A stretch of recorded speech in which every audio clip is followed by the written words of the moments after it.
remember we met. I can tell by your smile. Hello दोस्तों, welcome to academic solution classes. ठीक है, कुछ बच्चों की क्वेरी थी, वो पहले वो सॉल्व करते हैं, उसके बाद आगे चलेंगे। ठीक है, तो बच्चों की क्वेरी में आया है 3.1 का छठे का दूसरा क्वेश्चन। ठीक है, छठे का दूसरा क्वेश्चन।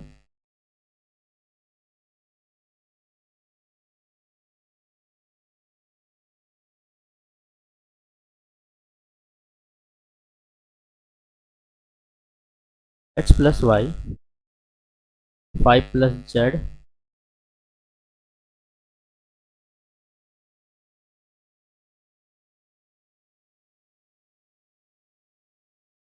ये। ठीक है, कोरस्पॉन्डिंग एलिमेंट हम कंपेयर करते हैं। Corresponding element x plus y बराबर 6, 5 प्लस जेड बराबर 5 और एक्स वाई बराबर 8। जो चाहिए सिर्फ उसे कंपेयर करो। ठीक है, यहाँ से जेड का वैल्यू निकालना आसान है, 0 आ गया। अब देखो x प्लस वाई 6 था, एक्स वाई बराबर 8 ले आओ। आप चाहो तो इसमें वैल्यू पुटिंग भी कर सकते हो, वैल्यू पुट कर दो। मान लिया एक्स बराबर 4 लिया, एक्स वाई बराबर 2 लिया, तो 4 दूना 8 और 4 2 6 हो जाता है। या x बराबर 2 ले लिया, y बराबर 4 ले लिया, तब भी पॉसिबल है। लेकिन ठीक है, इसको डिटेल में बता देता हूँ मैं। सबसे पहले इसका स्क्वायर करेंगे, squaring both side, squaring both side. तो क्या होगा, x square plus y square plus में 2xy बराबर 36। तो x square plus y square, x y की वैल्यू आपके पास सीधी 8। ठीक है, तो 16 36, x square plus y square बराबर 20। ठीक है, अब देखते हैं। अब x square plus y square है। अब आपको एक बार बताओ, एक्स माइनस का होल स्क्वायर लाने के लिए आपको क्या करना पड़ता था? X square plus y square minus 2xy, यही होता है। जो चीज़ आपके पास है सारी चीज़ें पुट करो। एक्स माइनस का होल स्क्वायर बराबर, ये आपके पास 20 है और ये आपके पास 8। तो एक्स माइनस का होल स्क्वायर बराबर आ जाएगा 4। एक्स माइनस वाई बराबर रूट में 4, एक्स माइनस वाई बराबर 2। ठीक है, अब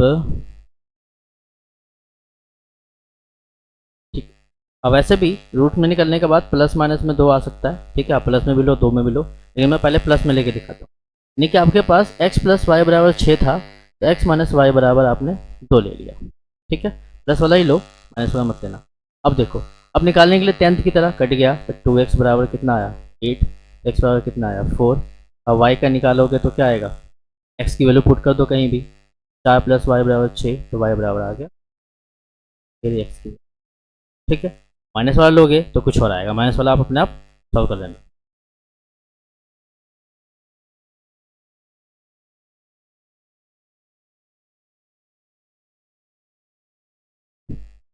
चलते हैं एक और क्वेश्चन जो बचा हुआ है, 6 का third. X plus y plus Z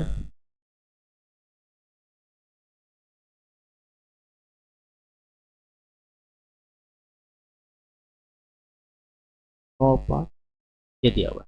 ठीक है, corresponding element x plus y plus z बराबर 9, एक्स प्लस जेड बराबर 5, वाई प्लस जेड बराबर 7। ठीक है, अब एक्स प्लस जेड कितना दिया हुआ है 5, इसकी वैल्यू यहाँ पुट करो। एक्स प्लस जेड की वैल्यू है आपके पास 5 प्लस वाई बराबर 9, ये उधर चला जाएगा तो माइनस हो जाएगा। वाई की वैल्यू आपके पास मिल गई, तो वाई की वैल्यू यहाँ पुट कर दो, तो जेड की वैल्यू आ गई 3। अब आपके पास x plus y plus z तीनों मिलकर 9 है, y आपके पास 4 है, z आपके पास 3 है, तो x बराबर आ जाएगा। तो ठीक है, तीनों वैल्यू निकल गया।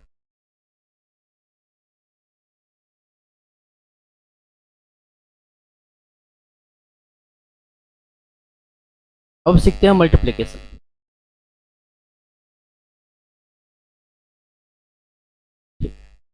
मल्टीप्लिकेशन चलो बताता हूँ। हम मान लिया जाए कि राम जो है 5 पेन और 6 पेंसिल खरीदना चाहिए, 5 पेन और 6 पेंसिल खरीदना चाहिए। इनकी जो लागत है, वो पेन की लागत 4 रुपये और पेंसिल की लागत 3 रुपये। तो बताओ टोटल कॉस्ट कितना आएगा? टोटल कॉस्ट कितना आएगा? एक पेन, 5 पेन था, एक पेन की कीमत 4 रुपये, 5 गुना 4 यहाँ से आना चाहिए। पेंसिल की कीमत 6 रुपये और 3 रुपये का ये, यानी कि 20 प्लस में 18 यानी 38 रुपये टोटल कॉस्ट है। ठीक है, थोड़ी सी बात थी, आगे चलते हैं और थोड़ा सा और बढ़ाता हूँ। मान लिया जाए राम जो है 2 तरह से पेन पेंसिल खरीदना चाहता है, 2 तरीके से। पहली बार 6 और 5, 6 पेन और 5 पेंसिल। दूसरी बार में 4 पेन और 3 पेंसिल खरीदना चाहता है। इसकी कॉस्ट आपके पास वैसे ही है 4 और 3 की, हमने मैट्रिक्स के फॉर्म में बना दिया। ठीक है, अब निकालते हैं टोटल कॉस्ट। अब हम निकालते हैं टोटल कॉस्ट। तो क्या होगा, एक पेन 6 है, कॉस्ट आपके पास 4 है, तो कितना होना चाहिए, 6 गुना 4 प्लस देखो 5 पेंसिल है। अब पेंसिल की कॉस्ट कितनी आई थी, ये आपकी पेन की कॉस्ट है और ये आपकी पेंसिल की कॉस्ट है। ठीक है, तो 5 पेंसिल था, 3 कॉस्ट थी, तो 5 या 15।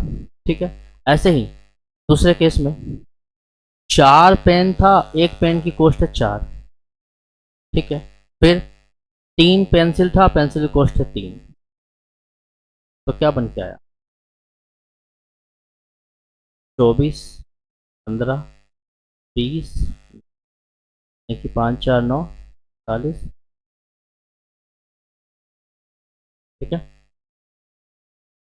ठीक है, थोड़ा सा और बढ़ाने से कोशिश करता हूँ। तो इतनी बातों के बाद एक बात समझ में आ रही है कि आपका जो पेन और पेंसिल है, आप हमेशा जो मल्टीप्लाई करोगे वो इधर से लेकर इधर तक करोगे। चलो एक काम करता हूँ, एक एग्जाम्पल और देता हूँ, फिर थोड़ा सा और अच्छे से समझाऊँ। एक एग्जाम्पल और देता हूँ, फिर अच्छे से समझाऊँ। ठीक है, जैसे कि राम का एग्जाम्पल लेते हैं। जो पेन खरीदना चाह रहा था 5, पेंसिल खरीदना चाह रहा था 6। ऐसे ही एक बंदा श्याम है, वो 6 पेंसिल और 3 पेन, 5 पेन और 3 पेंसिल। जो कॉस्ट है वो भी मैं 2 तरह की कॉस्ट देता हूँ। पहले वाले कॉस्ट के लिए आपके पास 4 और 3 था, दूसरे वाले कॉस्ट के लिए 5 और 7 का। 2 तरीके से कॉस्ट लगा दी। ठीक है, 2 तरीके से कॉस्ट लगाया। तो अब बताओ टोटल कॉस्ट कितना होगा, टोटल कॉस्ट कितना होगा, ध्यान से देखना।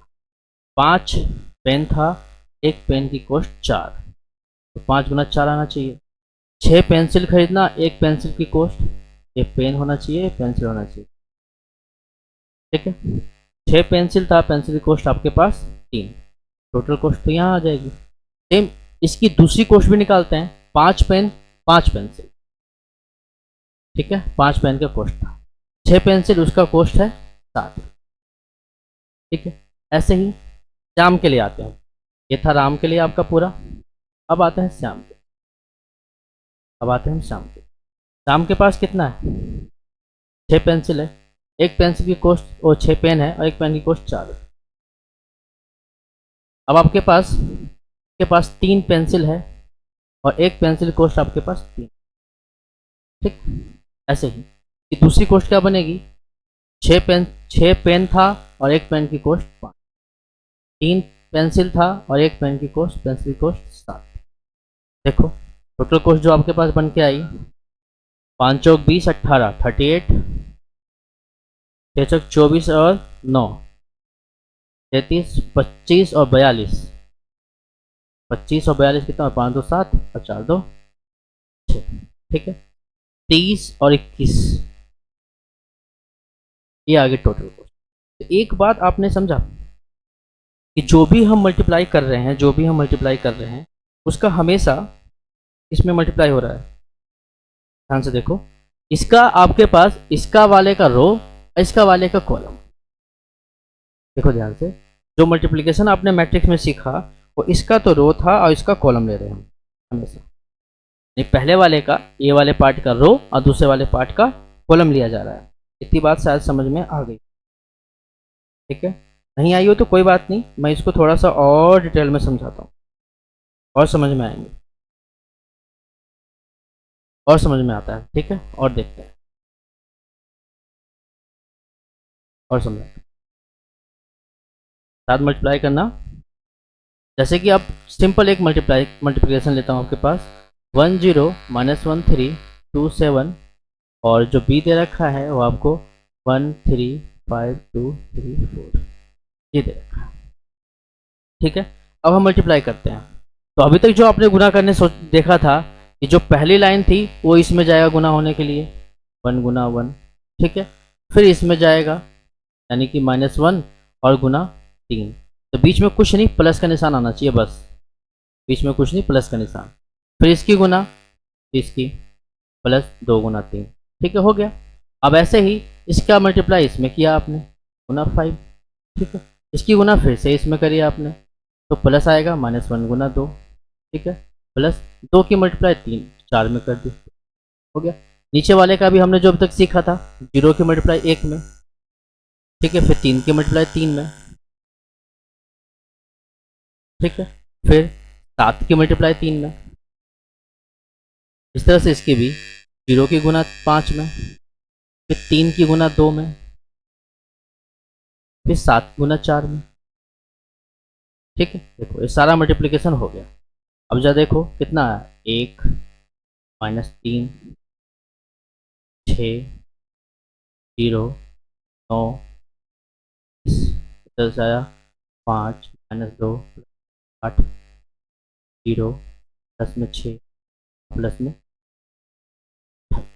ये जो इसकी मैट्रिक्स बन गई वो कितना बना, 6 -2 कि 4 30 13 में से 2 गया 11, ये बना। ये बात समझ में आ गई। यानी कि जो हमें मल्टीप्लिकेशन में थोड़ा सा अब तक सीखा उसमें था कि आप सबसे पहले इस वाले मैट्रिक्स का ध्यान देना जरा, इस वाले मैट्रिक्स का आप रो पकड़ोगे, इस वाले मैट्रिक्स का आप रो पकड़ोगे। ठीक है, इस वाले मैट्रिक्स का आप कॉलम पकड़ोगे। ठीक है, इस वाले मैट्रिक्स का रो, इस वाले मैट्रिक्स का कॉलम, यानी रो 1 की गुना कॉलम 1। ये मैट्रिक्स आपकी कितनी थी, 2 इंटू 3 की थी। ये मैट्रिक्स आपकी 3 इंटू 2 की। ठीक है, इतनी बात समझ में आ गई कि पहले आप रो में लोगे, फिर column, row column, row column. ठीक है, और मल्टीप्लिकेशन करने के लिए सबसे पहला स्टैंडर्ड टर्म है, स्टैंडर्ड टर्म जो है आपके पास, या स्टैंडर्ड टर्म में छोड़ो, कि फर्स्ट का कॉलम, फर्स्ट का जो है कॉलम आपके पास, फर्स्ट का column, first matrix column equal to second matrix. यानी कि मल्टीप्लिकेशन होने के लिए हमेशा पहले मैट्रिक्स का हमेरा कॉलम, पहले मैट्रिक्स का कॉलम देखो 1 2 3, ये आपका कॉलम 1 कॉलम 2 कॉलम 3। ठीक है, पहले मैट्रिक्स का कॉलम 1 तो पहले मैट्रिक्स का आपके पास कॉलम 1 देखो, पहले मैट्रिक्स का आपके पास तीनों कॉलम और तीनों रो बराबर होने चाहिए। यानी कि इसका कॉलम इसका रो बराबर होगा तभी मल्टीप्लिकेशन संभव है, अदरवाइज मल्टीप्लिकेशन संभव नहीं है। ठीक है, जैसे कि और बताता हूं, जैसे कि हमने लिखा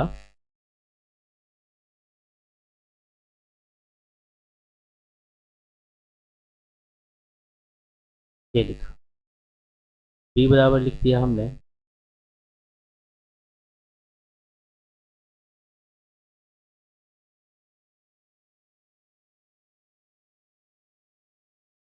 ये लिखा। तो इसके पास आपके पास जो मैट्रिक्स ऑर्डर बनेगी वो 3 गुना 2 की बनेगी। ठीक है, यानी कि आपके पास 3 रो है और 2 कॉलम। ठीक है, यहाँ पर 2 रो 3 कॉलम, यानी कि ये जो मैट्रिक्स आपके पास 2 इंटू 3, ये 3 इंटू 2। तो बताओ जरा क्या इसके कॉलम और इसके रो बराबर हैं कि नहीं है। इसके पास 2 कॉलम है, इसके पास 2 कॉलम है, और इसके पास 2 रो है। तो इसका पहले वाले का कॉलम और दूसरे वाले का रो बराबर होना चाहिए। पहले वाले का कॉलम और दूसरे वाले का रो हमेशा बराबर होना चाहिए। ठीक है, क्या करता हूँ मैं, इसको पलट के लिखता हूँ जरा। अभी तक जो हम गुना कर रहे थे, अगर मैं इसको ऐसे लिख दूँ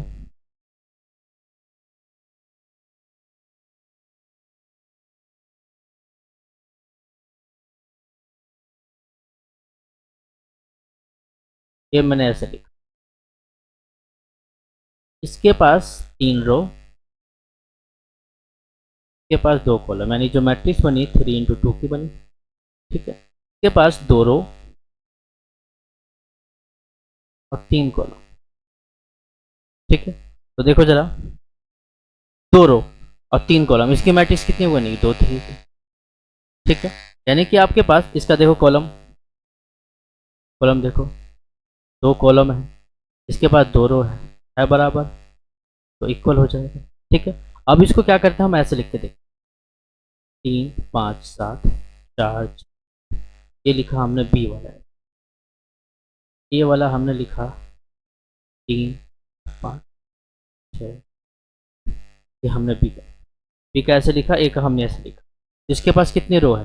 2 रो है, और कॉलम कितनी है? 3। एक ये 2 × 3 की मैट्रिक्स है, इसके पास रो 3 है, कॉलम 2 है। ठीक है, यानी कि जो ये मैट्रिक्स है आपकी वो 3 × 2 की है।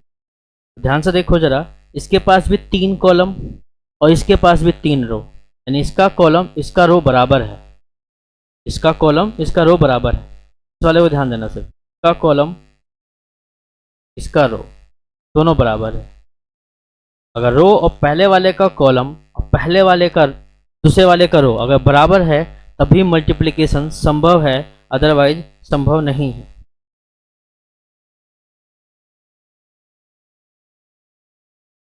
ठीक है,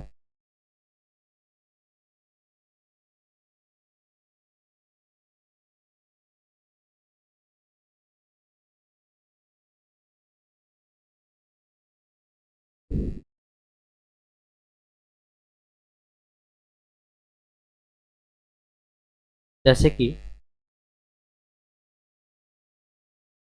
6 2 3 बी बराबर 2 7, ये ठीक, इसमें देखते हैं क्या। ये जो मैट्रिक्स आपकी है 2 × 2 की है, ये मैट्रिक्स 2 × 3 की है। ठीक है, ये मैट्रिक्स 2 × 2 की है, मैट्रिक्स 2 × 3 की है। यानी इस वाले में आपके पास 2 रो है और 2 ही कॉलम है, इसके पास 2 रो है और 3 कॉलम। ठीक है, यानी पहले वाले का कॉलम दूसरे वाले का रो बराबर है। ठीक है, ध्यान रखना, लिख देता हूं मैं, फर्स्ट का कॉलम बराबर सेकेंड का रो होना। ठीक है, फर्स्ट का कॉलम सेकेंड का रो, फर्स्ट का जितना कॉलम होगा सेकेंड का रो होगा, दोनों बराबर हो गए तो भी प्रोडक्ट है, यानी कि A × B पॉसिबल है। ठीक है, अब आते हैं ऑर्डर ऑफ मैट्रिक्स पर। Order of matrix, order of matrix हमने लिया, ऑर्डर ऑफ मैट्रिक्स यानी कि इसका कॉलम इसका रो अगर दोनों बराबर हो गए तो जो बाकी रो इंटू कॉलम बचे उतने का ही बनेगा ऑर्डर, यानी कि जो गुना करके आएगा वो आएगा 2 × 3 का मैट्रिक्स। इस बात को याद रखना कि पहले वाले का अगर कॉलम दूसरे वाले के रो से बराबर हो जाए तो दोनों का जब प्रोडक्ट करोगे तो जो ऑर्डर आएगा, जो मैट्रिक्स बन के आएगा वो पहले वाले का रो और दूसरे वाले के कॉलम के अनुसार बन के आएगा। यानी पहले वाले का रो कितना बचा? 2 और दूसरे वाले का कॉलम कितना बचा? 3। यानी कि पहले वाले का जो रो है वो 2 है और कॉलम 3 है, यानी कि इतने की मैट्रिक्स बन जाएगी। ठीक है, सबसे पहला गुना करते वक्त ये ध्यान रखना है कि पहले वाले का कॉलम और दूसरे वाले का रो बराबर होना चाहिए, और फिर जो अगर ऑर्डर ऑफ मैट्रिक्स बनेगा पहले वाले का रो और दूसरे वाले कॉलम के अनुसार बन जाएगा। ठीक है, और देखो, अब किसी बच्चे के मन में ये हो कि हमने तो यहाँ पर A × B करा, ए बी की गुना निकाली, हमने क्या किया? ए की गुना बी के साथ करा, तो क्या बी गुना ए बी संभव है? तो क्या बी गुना ए बी संभव है कि नहीं है? जरा ये भी देखते हैं। ठीक है, पहले बी लिखो, 2 7 6 8 0 9, मैं लिख लिया, और ए को भी लिखो 6 2 9 3, यानी कि इसके पास 3 × 2 की मैट्रिक्स है, 3 रो, बस 2 × 3 की मैट्रिक्स है, 2 रो 3 कॉलम है, और इसमें 2 × 2 की मैट्रिक्स, 2 × 2 की मैट्रिक्स। तो मैंने कहा सबसे पहले पहले वाले का कॉलम चेक करो और दूसरे वाले का रो चेक करो। तो पहले वाले का कॉलम चेक करोगे तो कितना आएगा, ये आपका रो है, ये कॉलम है, ये आपका रो है, ये आपका कॉलम है। तो पहले वाले का फर्स्ट का जब हमने कॉलम चेक करा और दूसरे वाले का सेकंड का रो होना चाहिए। जरा चेक करो, पहले वाले का कॉलम, दूसरे वाले का रो, क्या दोनों बराबर हैं? 3 बराबर तो पॉसिबल ही नहीं है, यानी किसकी गुना पॉसिबल नहीं है। तो जरूरी नहीं है कि ए की गुना बी से हो तो बी की गुना ए से हो जाए। जब तक कि ऑर्डर ऑफ मैट्रिक्स नहीं होगा, रो और पहले वाले का कॉलम सेकंड वाले का रो बराबर नहीं होगा, तब तक इसमें गुना संभव नहीं है ना। बात है समझ में आ गई होंगी, ठीक है। अब इसमें ऑर्डर का कैसे पता लगता है वो मैं दिखाता हूँ। अभी मैंने कहा कि ऑर्डर ऑफ मैट्रिक्स जो है वो 2 × 3 की बनेगी। जो आपको ऑर्डर ऑफ मैट्रिक्स बताया मैंने, ऑर्डर ऑफ मैट्रिक्स 2 × 3 की बताया। कोई प्रूफ करके देख लेते हैं, ठीक है। हम मल्टीप्लिकेशन करते हैं, ये भी निकालते हैं। तो मैंने क्या बताया था, मल्टीप्लाई करने के लिए हमेशा रो इंटू कॉलम होता है। इस बात का याद, ठीक है। मल्टीप्लाई करने के लिए हमेशा रो इंटू कॉलम, तो पहला रो गुना। तो इतना ध्यान रखना कि सबसे पहले मल्टीप्लाई जब होगा जब पहले का कॉलम दूसरे का रो बराबर हो जाए, और गुना करने के लिए रो इंटू कॉलम करते हैं। सबसे पहले चेक करना है कि पहला कॉलम और रो बराबर होना चाहिए, फिर आपको रो इंटू कॉलम गुना करनी है, ठीक है। तो पहले रो 6 और कॉलम इसका 2। तो पहला एलिमेंट पहले के साथ तो कितना आएगा, 6 × 2, बीच में प्लस, ठीक है, 9 × 7, ठीक है। फिर आते हैं इसी के इसके साथ कर लो, ठीक है। दूसरे उसमें चलते हैं, ये तो पहला हो गया कॉलम, दूसरे उसमें तो 6 × 6 प्लस 9 × 8। फिर आते हैं इसमें 6 × 0 और 9 × ठीक है। अब दूसरा रो पकड़ो और पहला कॉलम फिर से, तो 2 × 2, ठीक है। आ देता हूँ एक बार और, तो लाइन लगाने में अच्छा लगेगा। पहला रो कॉलम 2 × 2 हो गया, 3 × 7 हो गया, बीच में प्लस का निशान लगेगा। फिर 2 × 6 और 3 × 8, ठीक है। फिर इसी तरह से आगे 2 × 0 और 3 × ठीक है। देखो जोड़ के, 6 × 2 = 12 और 9 से 63, तो 12 और 63 कितना होता है, तो 5 75, 4 और 7, 7 21, 21 4 25, 36 और 72, ठीक है। 12 और 24, 36, 0 और 9 में 81, फिर 0 70। देखो मैंने कहा आपसे कि ऑर्डर जो है 2 × 3 की बनेगी, देखो 2 × 3 का, ठीक है। ये है आपका मल्टीप्लाई रूल। एक गुना और भी हम करके देखते हैं, एक और भी करके देख लेते हैं।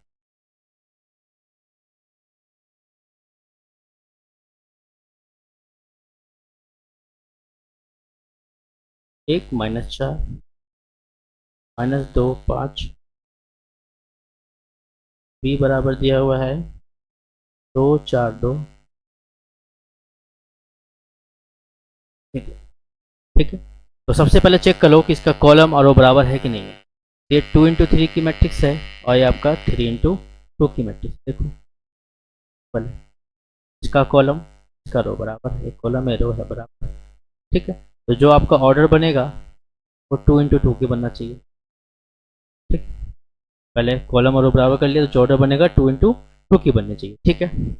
a × b करते हैं, a × b। तो पहले क्या करना है आपको, रो और कॉलम में गुना करना, रो और कॉलम। तो पहला एलिमेंट पहले के साथ 1 × 2, फिर दूसरा एलिमेंट दूसरे के साथ, आपको बीच में प्लस ही लगाना है, और माइनस का साइन आ रहा है तो ब्रैकेट में डाल दो उसको, ठीक है। फिर 3 × 2, ठीक। इस तरह से इसके आगे एलिमेंट में चलो, 1 × 3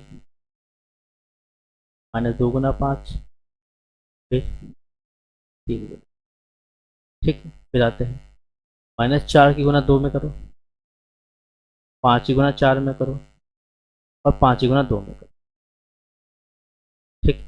-4 की गुना 3 में करो, और 5 × 5, इसी तरह से इस वाले का भी, ठीक है, 5 गुना। ठीक है, तो देखो 2 6 6, 4 दूना 8, 3 दूना 6, 6 2 8, 8 0 हो गया। ठीक है, और 5 चौक 20 और 5 9 10, 20 10 30, 30 में से 8 गया, कितना बचा 22। 5 दूना 10, 3 और 3 6, 6 और 6 में 10 गया माइनस का 4। ठीक है, 25 और 5 30, 30 में से 12 गया,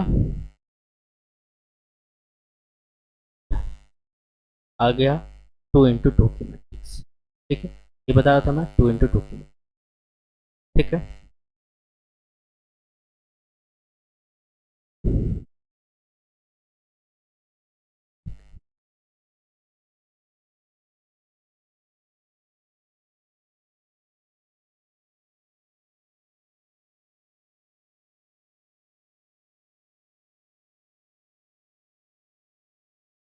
ठीक है, आप लोग कुछ एक क्वेश्चन कर लें बैठ के।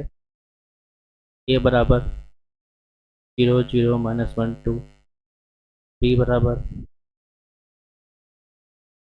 3 0। ठीक है, पहला क्वेश्चन। दूसरा क्वेश्चन, ये गुना करके देखना आप लोग।